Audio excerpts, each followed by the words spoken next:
पेश है हिंदी जबान में अपडेट। भारत द्वारा अवैध रूप से अधिकृत जम्मू कश्मीर पार्श्विक भारतीय सशस्त्र अधिकरण के अंतर्गत त्रस्त है। भारतीय सशस्त्र बलों को कश्मीरियों के जीवन से खिलवाड़ की खुली छुट्टी है। भारतीय सशस्त्र बलों ने भारत द्वारा अवैध रूप से अधिकृत जम्मू कश्मीर में 5 अगस्त 2019 के पश्चात मानव अधिकार उल्लंघनों के सभी रिकॉर्ड तोड़ डाले हैं। कश्मीरियों के मानव अधिकारों का भारतीय सशस्त्र बलों द्वारा बहुत निर्दयता से उल्लंघन किया जा रहा है। UDHR में सूचित 30 मानव अधिकारों में से भारत द्वारा अवैध रूप से अधिकृत कश्मीर में एक भी विद्यमान नहीं है।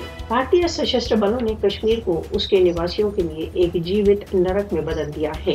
भारतीय सशस्त्र बलों द्वारा हत्याएं, गिरफ्तारियां, टॉर्चर तथा यौन आतंक भारत द्वारा अवैध रूप से अधिकृत जम्मू कश्मीर में दिनचर्या का भाग बन चुका है। भारत द्वारा अवैध रूप से अधिकृत जम्मू कश्मीर में मानव अधिकार उल्लंघन प्रत्यक्ष रूप से अनिर्णित कश्मीर विवाद से संबद्ध है। बहुत सी राष्ट्र संघ रिपोर्टों ने भारत द्वारा अवैध रूप से अधिकृत जम्मू कश्मीर में भारतीय सशस्त्र बलों द्वारा भीषण मानव अधिकार उल्लंघनों के समाचार दिए हैं। मोदी के नेतृत्व का भारत द्वारा अवैध रूप से अधिकृत जम्मू कश्मीर में मानव अधिकार उल्लंघनों की पड़ताल की सभी अंतर्राष्ट्रीय अपीलों की उपेक्षा कर रहा है।